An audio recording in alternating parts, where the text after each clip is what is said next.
Okay, so welcome. Thank you for being a part or listening to A Place to Talk, tuning in, whatever you're doing here. I just want to talk to you about, we're looking at Matthew chapter 6, verses 1 through 4. This will be Sunday, March the 8th, 2026. And man, I usually haven't been putting dates in here just so it kind of feels timeless, but that's what's happening. This coming Sunday at A Place to Talk will be Sunday, March 8th. Matthew 6, 1 through 4 says, "Be careful not to practice your righteousness in front of others to be seen by them." So the title of this is your faith just performance? What Jesus said about virtue signaling. Does your tax write-off, business and marketing giving give you any points with God?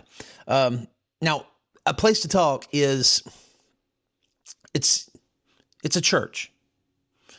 Some people would say that's not a church. But what we do is kind of more like a first century, what I imagine first century church might be like, or what church was like in the very, very early days in the United States, or sometime in the history, where people gathered, they had a conversation, they talked about a text, maybe somebody gave a real short little, address, and then you communicated. It was a place to talk. That's the reason A Place to Talk is named A Place to Talk. Anyway, if you do, you will have no reward from your Father in heaven. So when you give to the needy, do not announce it with trumpets as the hypocrites do in the synagogues and on the streets to be honored by others. Truly, I tell you, they have received their reward in full. But when you give to the needy, do not let your left hand know what your right hand's doing, so that your giving may be in secret. Then your Father who sees what's done in secret will reward you.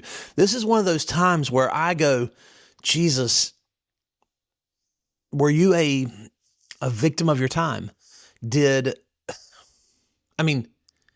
is how we get most of our giving done in America. I mean, if you want to get money given to something in America, you need somebody else to give and do it publicly, and you need to be rewarded for giving publicly. And that's kind of how you gather up more income, more money for a 501c3 or for somebody in need. You tell a sob story and you get somebody to give. But how do we figure out this balance between whether it's just performance, or is it just Christian generosity? Oh, the word Christian even. I don't know, it's all getting mixed up, right? I can hear somebody saying, "Yeah, Josh, we told you there'd be a time when people said good was bad and bad was good." And here you are. I don't know. I'm wrestling with this, and I want us to come together this coming Sunday at A Place to Talk and wrestle with this too. I'm not saying I've got the answer. I'm not saying that Jesus was wrong here. I'm saying how much giving would get done in America today if you got no trophies for giving to, and you say, "Josh, they don't get trophies." Well, shoot, we have these big banquets and everybody gets dressed up in their fancy outfits and they gather just so that other businesses can see us, giving. And I'm not pointing fingers. I'm not poking at somebody else's sin. I'm saying, I don't know. Some of the first times I've given to certain things was at business events where I felt compelled to give because others were giving and I wanted to continue my business. It's kind of, are you helping the poor or are you just building your brand?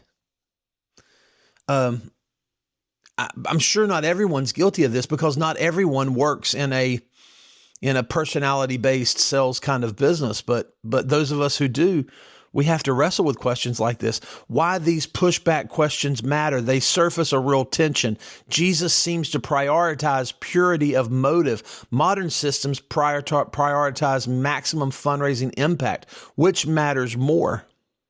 Heart integrity or outcome efficiency? The tension's real. Let's discuss March 8th. These slides might not be in the best order.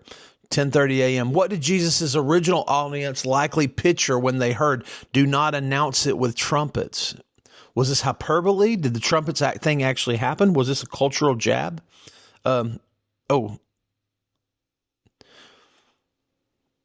How does this teaching confront modern Christian branding culture, church announcements, social media posts, donor recognition, missions updates? You've probably seen a video of me walking around with a 360 camera. Well, you can't really see the camera or the stick. You just see everything, right? And it's a video of me when we were doing this packaging event in Greer, South Carolina. And so I'm posting that on 360 Hickory, and heck, 360 Hickory is all about promoting my business. That's the reason it exists. And so I have to ask myself, does my videoing that event where my wife and I worked for like 3 days, gathering stuff for the event, getting ready for the event, running the event, driving the food to Charlotte, doing all of that. I mean, it was work. Did we lose all of our reward because we shared a video of it? I don't know. I mean, was Jesus right here? Was it wrong for me to share that video? Or did I share that video because I want other people to see it and say, yeah, I want to do that. I want to help Honduras. Did I share that video to give credit to Eastside Apostolic Church and to give credit to Bethel, the church I can't remember the name, the church in Charlotte that shipped the food, and A Place to Talk that, kind of helped prepare the plan? Is losing the reward in heaven, theoretically, is that worth it to get more people to give? If major charity events, donor dinners, and public recognition generate millions for the poor, isn't public giving actually more effective than secret giving? Doesn't public generosity inspire others to give? If everyone gives secretly, how would generosity culture spread? In a world driven by visibility and influence, wouldn't refusing public fundraising actually hurt the poor more than help them? I mean, these are real questions that I want us to struggle and bounce around this coming Sunday at A Place to Talk. Is your faith just performance? What did Jesus say about virtue signaling? Does your tax write-off, business and marketing giving give you any points or destroy your points with God? I don't know. And if it does, if you get no reward in heaven for all of this because you used it in a way that you thought might get other people to participate, are you willing to give up that reward? I mean, what was Jesus really saying here? Let's look at the text one more time. Trumpets. Are trumpets really the issue here? What is it? I don't know. I'm not giving you the answers. I'm saying we're going to wrestle with these questions this coming Sunday at A Place to Talk. I hope you can be a part. 10:30 a.m., Sunday, March the 8th. This will be our conversation. If you have any questions, go to A Place to Talk, aplacetotalk@gmail.com. You can email me. Would love to answer any questions. Love to have you there. Come join us anytime. Talk to you soon.